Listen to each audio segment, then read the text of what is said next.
to its landscape. For Instagram it doesn't work. Oh, does it not? It does not. Good evening. Welcome. It's mid-July and it's the start of the Longford GAA Championship review and preview.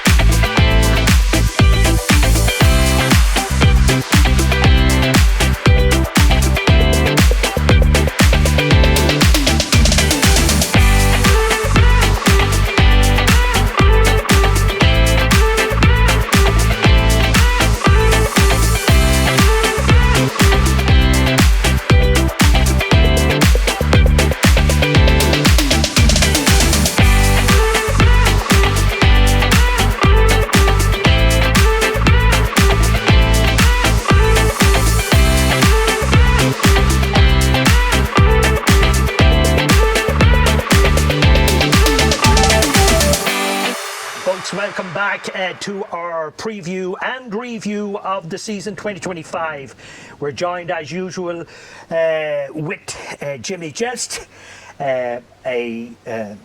how would you describe yourself? A comedian at large. I was going to say a very knowledgeable sports person. Yes, yeah. And a bear assessor as well. Bear assessor. And Bernie, don't worry, it's nothing to do with you. And then Podgy, welcome back. Thank you, Mick. Podgy, of course, is are you the sports editor with the Longford Leader? Still there after all my sins over the years. You weren't demoted yet. Can't get out. Can't get rid of me. Yeah. And tell us, Jimmy, have you had much stage presence since we saw you last? About 8 months ago. I saw you last. Yeah, sure. I did 5 nights there in the Bog Lane and with the Cardboard Coffin written by Valerie Masters. And that was a sellout. Yeah, that was a sellout. Yeah. So I'm going on my own tour now in the autumn. Who's Laughing Now, a stand-up show. So I'm going doing 8 shows around the country. Very good. So hopefully buy your tickets now and make sure you get them on all good social media channels. Yeah, very good. Podgy, something there. Do you ever get tired of writing about matches? And like matches must be the same, year on year or whatever. And you hear the stories about the boys saying it's a game of two halves or whatever.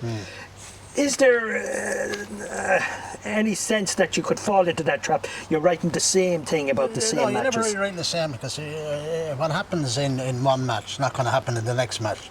I was at Grattan's and Cashel were playing in the Pat Riley Cup Division 2 final the other night. Yes, it was a right good game, good set. Grattan's impressed me actually. Grattan's they're a very progressive club and they could be the dark horses in the Intermediate Championship this year. But no, I've covered thousands of matches.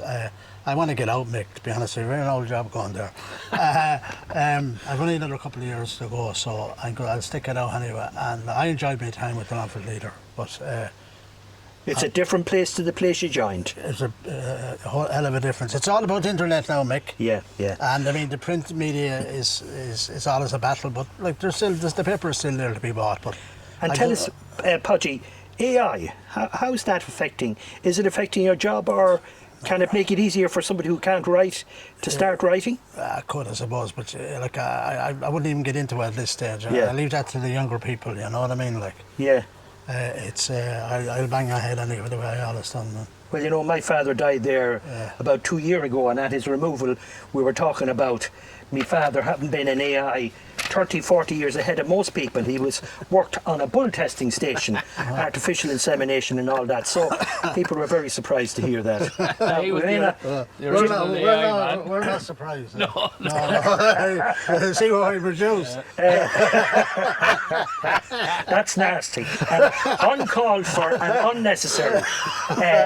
Podgy, and just on that, I see where Grattan's were granted permission to put up lights. You're talking about a progressive club. Yeah, very much. It's great to see.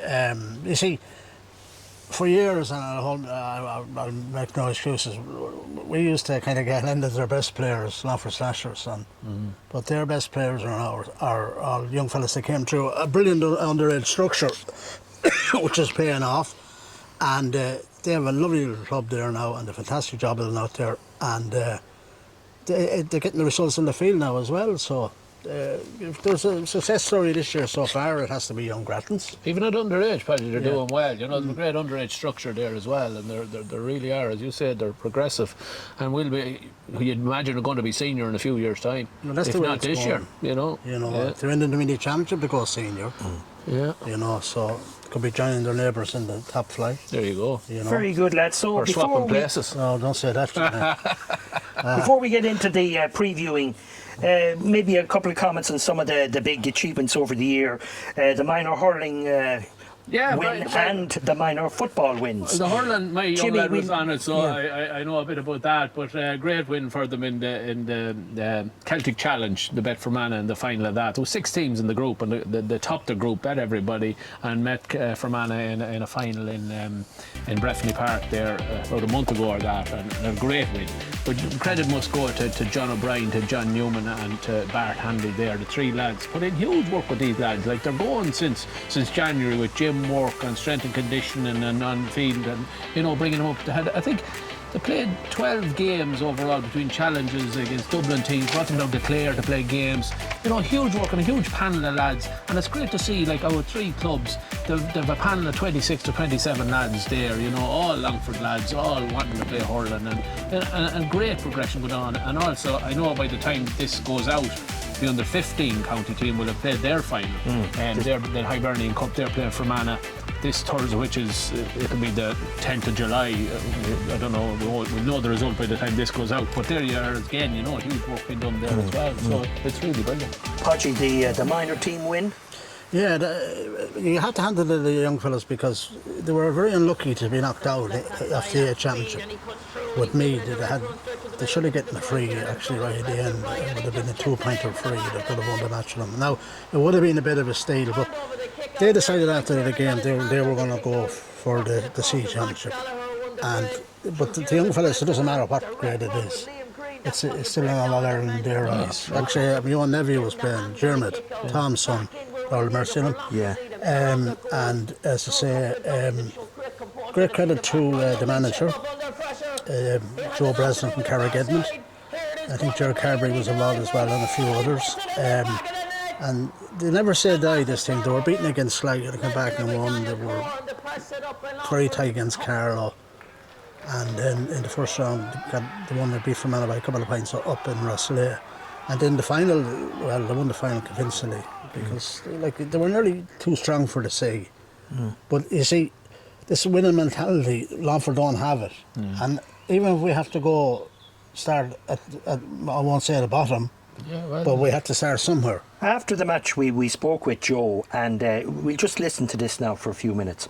They're great. They're I was saying last night, we're murderously fit. I mean, the Setanta It's program, clear, yeah. it's the academy, it's all of that good work, and it's hard for people to be patient with that. But that's how Longford closes that gap to other teams. If we can invest the time, the effort, and obviously money in that, that's how we get Longford up the ladder. Well, Jimmy, what do you make of Joe's thoughts there on the Setanta Academy? Well, I've said earlier that my own lad Patrick was involved with the county setup under 17 hurling this year, and I've seen firsthand like the work that's been done there, and going down to the gym there, the gym sessions there. They have an app there where they can log in, they can check, they go on these webinars for nutrition. There's huge work. Like, it's a completely different attitude for young lads growing up now to the game and to I know it's an amateur sport and they're kids, but there really is a professional attitude towards it, you know, and the work that's been put into them. And Pádraig was saying earlier about Dermot, his nephew, like Dermot O'Brien, James Flynn, Conan Rawle, and there is a fourth, and I can't remember, but they were on both the football and the hurling squads, you know, they won both. So, you know, for them, they're really benefiting from it all. But every child, they're not children, but 16, 17-year-old lads, they're benefiting from it, and they're buying into it, Mick, and they love it because there's a structure to it. They're being looked after, they're getting the gear, they're being, you know, they feel that yes, we're important, they want us to win, and we're going the right way about it. You know, years ago you were looking for a team, trying to drag a team together on the day of a match or a week before a match when I was growing up. That's finished now, and young lads, they appreciate the work that's gone into them, and the work is showing off. We're winning trophies, you know, that's sort of. Podgy, your thoughts then, or are you familiar with the Setanta Academy? Well, I'm familiar with the Setanta. Michael Kenny, is it Michael Kenny? Yeah. Yeah, and Michael is a Masterman, a former Longford footballer and a very good footballer. When in his playing days, he's not that old, Michael, now. No. But as I say, these young fellas, they needed that. There was lots of good young players, but they weren't being nurtured. And for the past few years, they've been looked after, as Jimmy says, 100%. Great credit to the people involved. Doesn't come cheap, mind you now. Like, I mean, with all the gear and everything else, but they've been looked after, they've been treated as good as anybody. And we won the Leinster Minor Football Championship title last year, so we're winning trophies. Yeah. Bit like your man, what's your man? Then you go, Jimmy, he's winning matches. We're winning trophies. Yeah. And people might scoff at the idea it's a C or whatever it is. In them young people's eyes, as I said to my nephew there a couple of weeks ago, you have 2 All-Ireland medals in your back pocket, son. Yeah. And at the end of the day, he's very proud of that. Yeah. You know. He should be, yeah. And just using his as an example, but I'm sure for every one of them young fellas, and they really enjoyed winning that C championship down in Tullamore. You know, pretty more people didn't come along and see it, but that's the way it is. We've got to start somewhere. Sorry, it's Kieran McAvoy was the 4th guy. I just couldn't think of it. Sorry, Kieran. No problem. Just something now. You know, I filmed 3 Longford matches in a row one day, and you know they won the 3 matches. And I just said to myself, this has to be unusual because, you know, it's not too often you go and with confidence that you'll succeed at even one game, let alone 3 games in one day. Developmental squads, mind you, but still a good sign of the times to come, I'd say. Yeah. Very good, lads. So we might as well get on to the actual how the league went this season, and we might start off there. We might start off there with the Division 1 results. I'm not sure whether you have the league placings there in front of you. I can give you them there. So Clongish came top and Columkill were second. And Podgy, what do you think? How would you rate all the teams in their positions there? It's clear. In many ways, the Cream came to the top, I suppose, of the league. It shouldn't really, because a lot of the clubs were short their county players, which kind of brings down the quality of the league to an extent that you can't play your strongest team. This is an old bugbear of mine for years. That look, it has to be played. All the leagues are done now, and they have them out of the way, more or less, a couple left, and then they're into the championship. I suppose for the fellow that's treading all, they didn't get that much time because, as I say, the county took over completely. Yeah. We didn't get too many club matches as a result, like, so you wonder about the split season. Is it good for the grassroots? Yeah, well, as you say, like when lads can't play, like in the early rounds of it penalises the clubs who have a lot of representation on county teams, and clubs that have, like I know my own club, Mastrom, had hurlers and they weren't allowed to play either in the football league, you know. So, or if you're involved in the under 20 county, you weren't allowed, you know. So it takes away a lot of players from, and hard for managers then to get momentum in the league, you know. And if you don't get a good start in the league, you're chasing. But does it not then redress the balance a bit? So the stronger teams are handicapped a little bit, the weaker teams then probably can come forward a little bit more. Is there not a benefit in that? Well, they're not always the strongest teams who have representation on the county. Right. You know, you can take Sean Connolly's, who are an intermediate team who have 4 on the county team. You know, they're a Division 2 team, you know. Yeah. So it's not always the strongest teams. Yeah. And they're penalised, you know, coming through. And their form has been poor. Yeah. And now they have to try and get together for the intermediate championship. Yeah. And we know what happened in the last couple of years. Like, Well, you this know, is so it, they're you know, under so a bit of it's- pressure. Yeah. You know. But as I said, Clongish, they ended up winning the Division 1 title.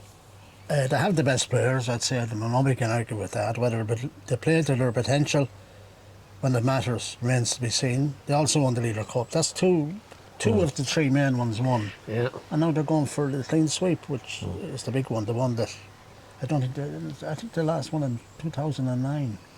Well, the championship, yeah. Championship. It So would be. it was a long time for a club like Clongish, who have a fantastic tradition and are the team to beat, in my opinion anyway, in the championship. But it's not it's not a cut and dry case. There's a few more in there. No, and they were very strong in the league, Paddy. Like they won their first 7. The last 2 games they lost, but they had already really won. The league was wrapped up at that stage when they lost. Is there any team in that Division 1, their position is just not right, like that they should be either higher or possibly lower? But I always think that Granard underperform.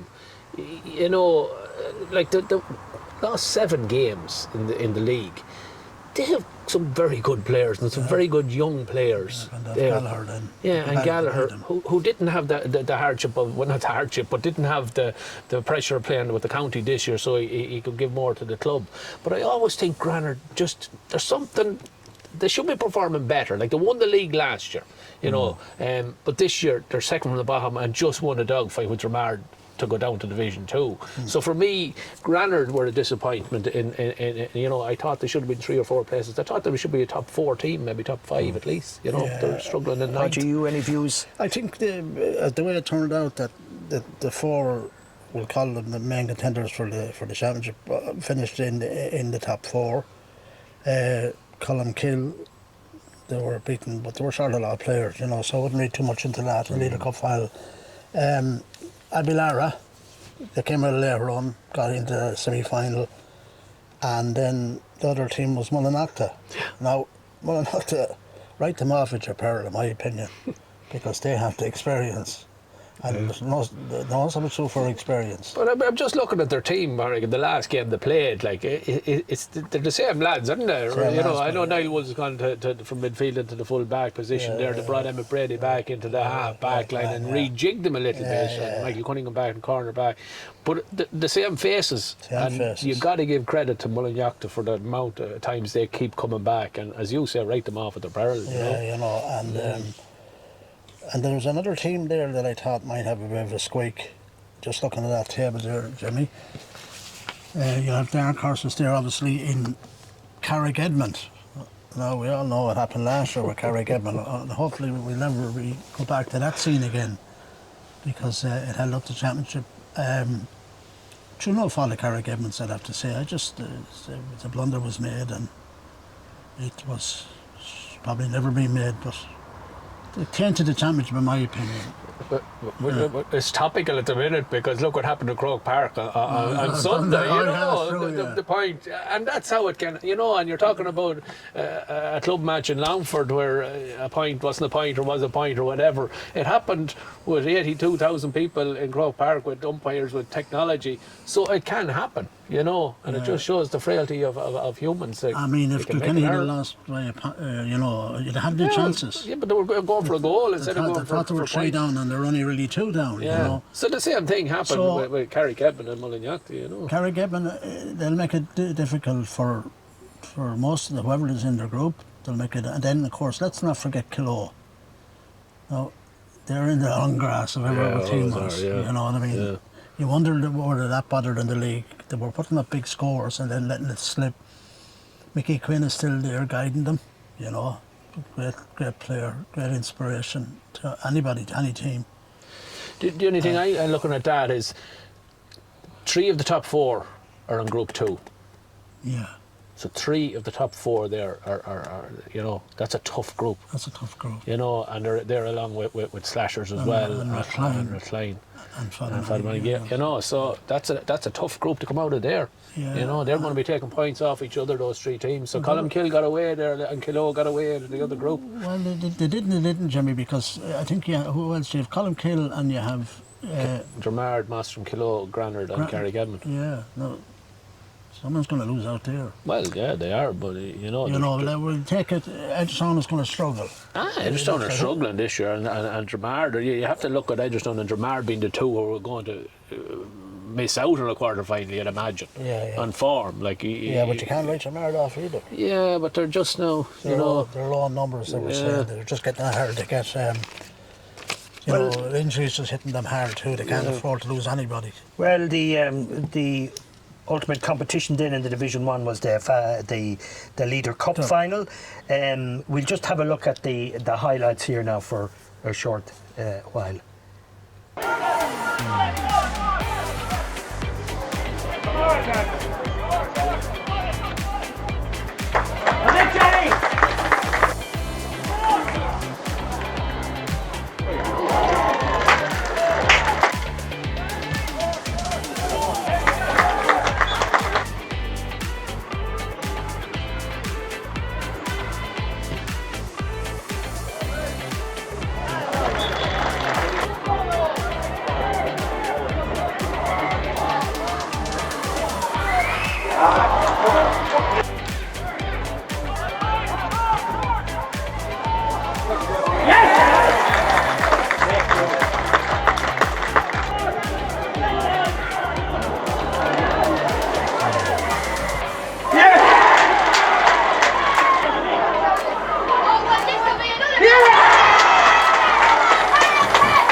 All I know is that I was talking to Gary Murta a couple of days beforehand. He was in the office. And congratulations, Gary, as new chairman of the Longford County Council, former county player, former great club player.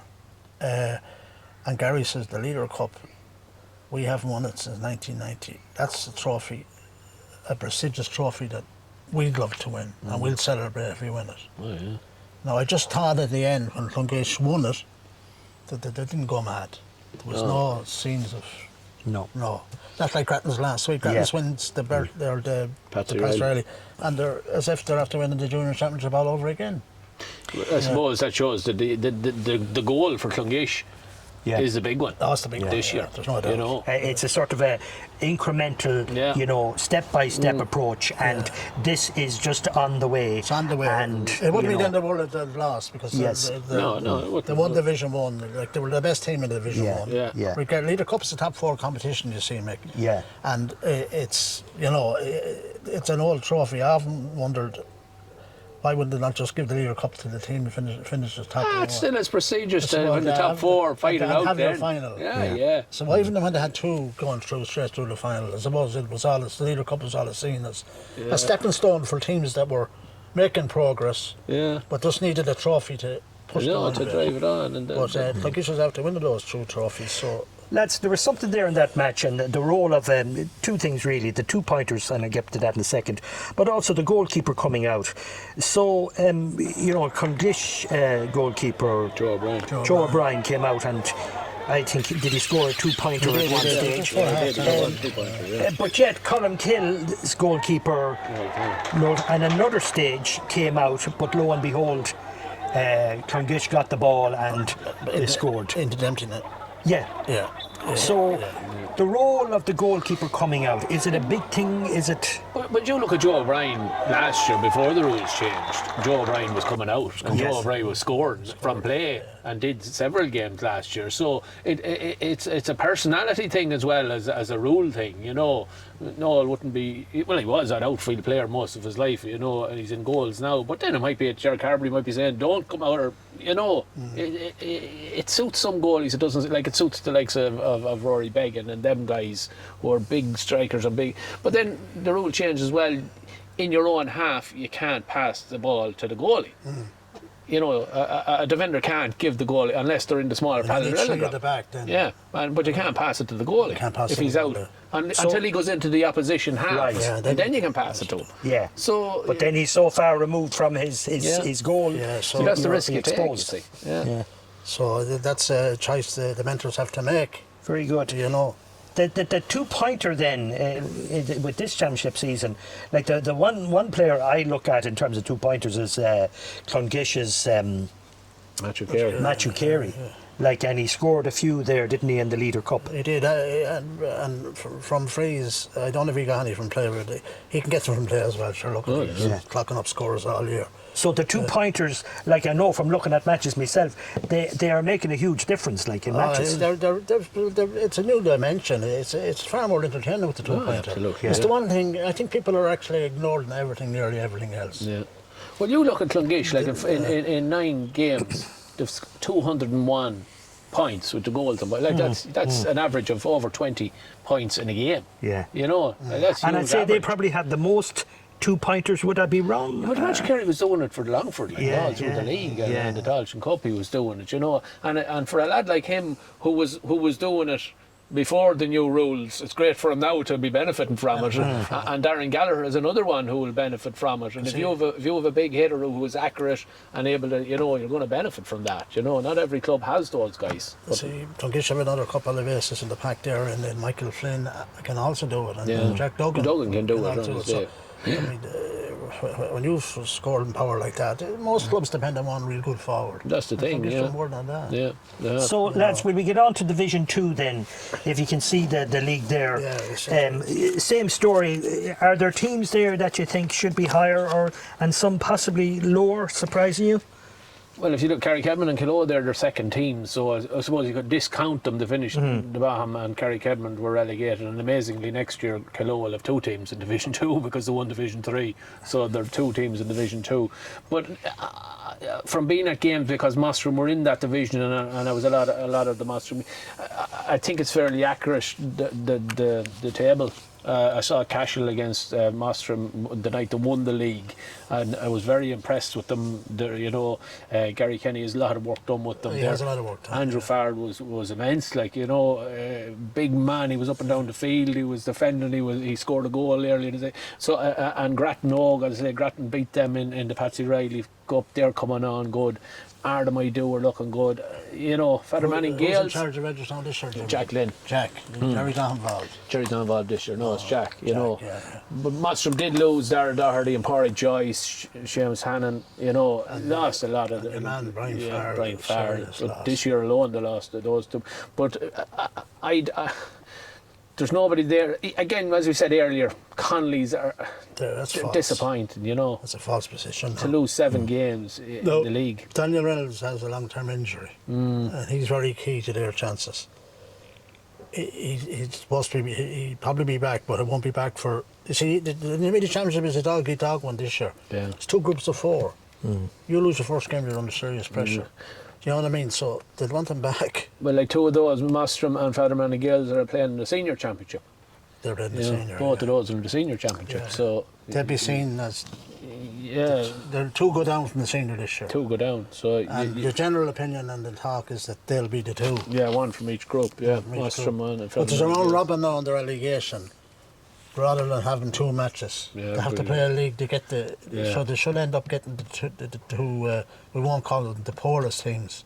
Yeah, but it'll the right team will go down. The right team will, now that mightn't happen.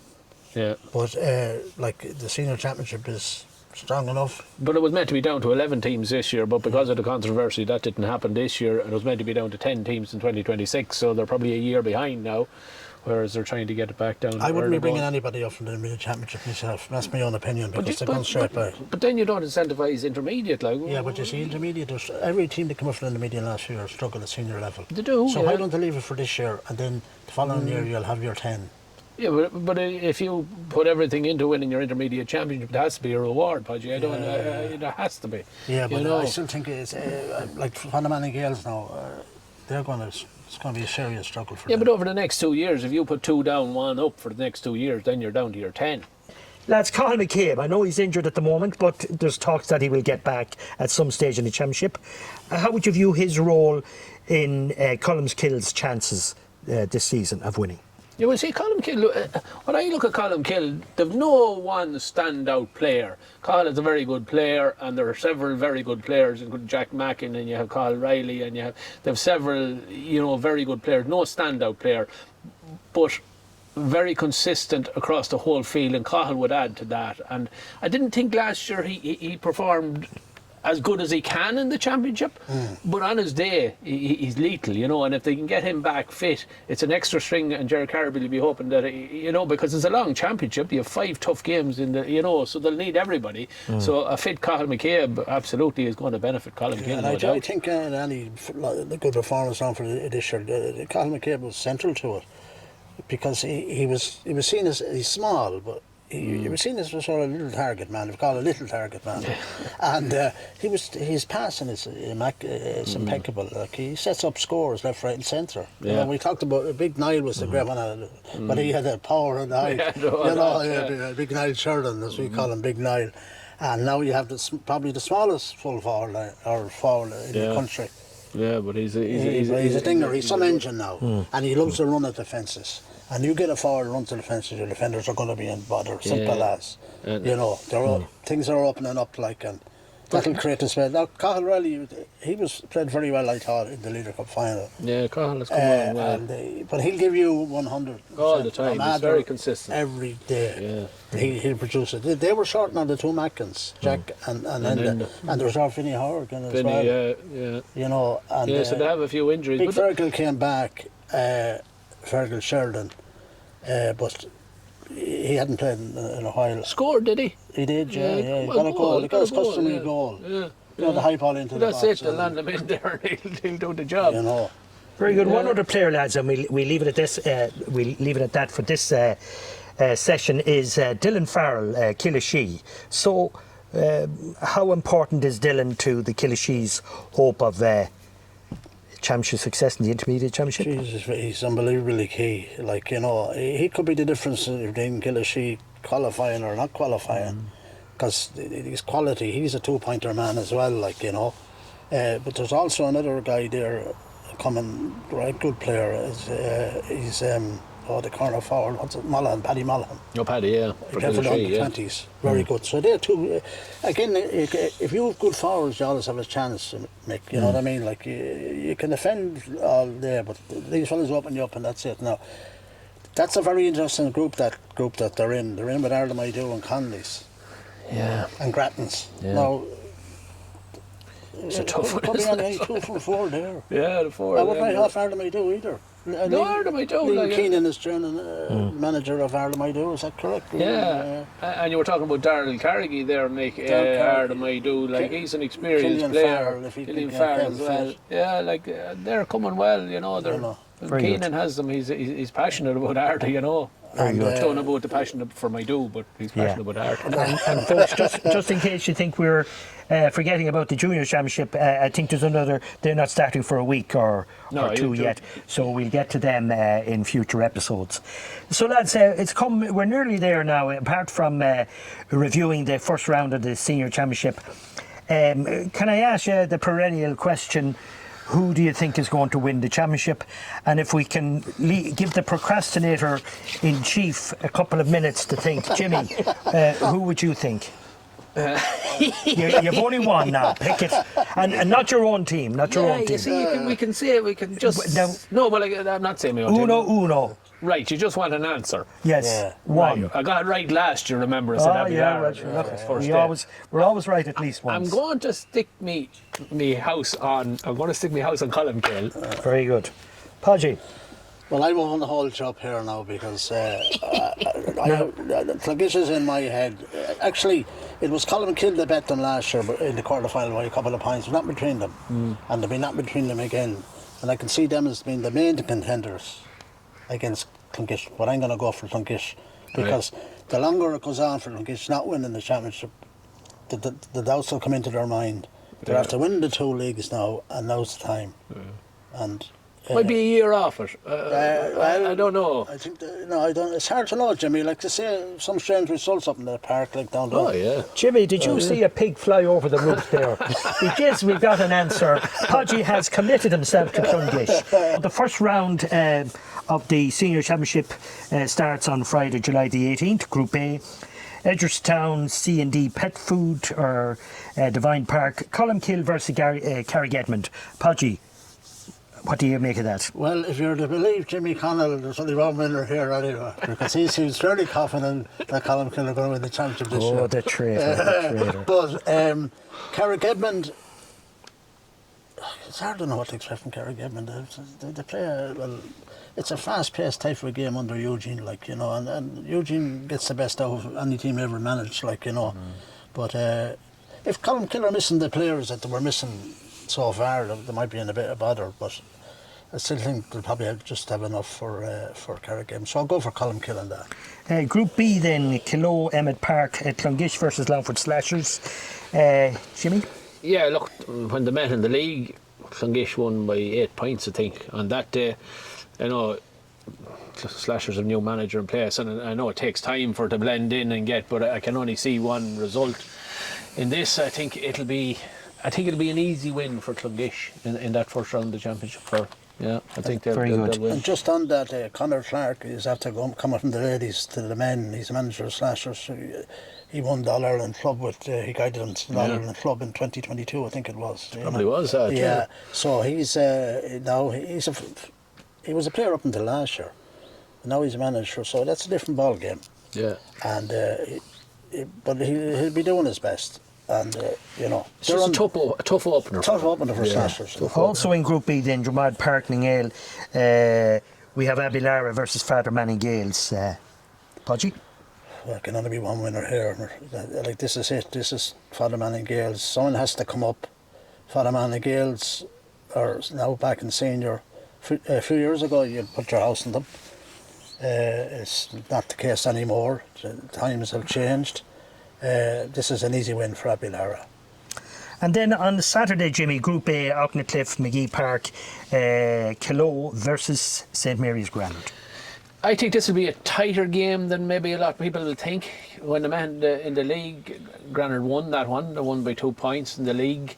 And I think Granard will give Kilo lots of it. And if there's to be an upset in the first round of the championship, I think this could be it. And I fancy Granard just to get a narrow defeat over Kilo.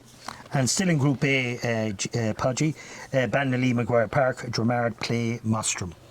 Well, now, Mostrom had a tough league campaign. Dramard also had a tough league campaign because they were relegated to Division 2. They'll be playing Edgerton next year in Division 2, as it turns out. They're low in numbers, I hear. Injuries not helping. Francis McGee was missing the last day for the relegation playoff against Granard. That was a serious high score, by the way. It was 25 points to 18 or something like that. Or 25 points to 14. Was it something like that? It was all points, like.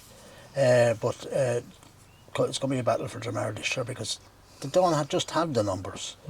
But they'll be good enough to beat Edgerton, so I'm going to go for Dramard win there.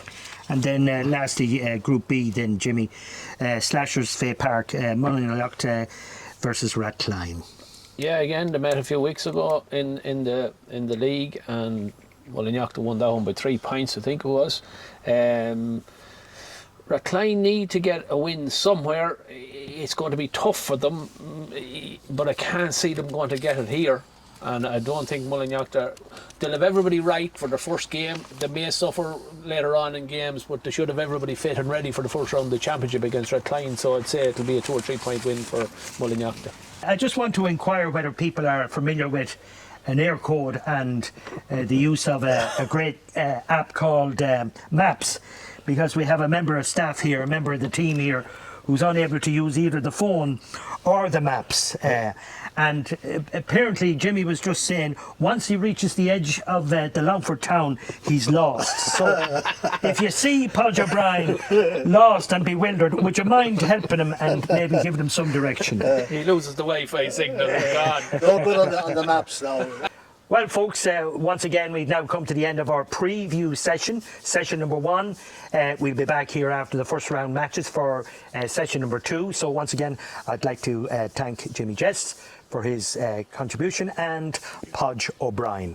Lads, until the next time, as Brendan Riley would say to us, mind yourselves out there. Good luck, good luck, good luck. You going to do anything? Go on, just say something, go on. Go on, say something. Like Podgy, or Jimmy did something. It's going to be very busy, that's all I can say. Well, God help poor Podgy. Podgy's not seen on Monday or Tuesday after matches. He's covered in typewriters and everything. Podgy, you're a great man. Did we get team music or team tune yet, Nick? Why, are you suggesting that we get one? Yeah, I think we should get a team tune. Anybody do a team tune for us? Send it to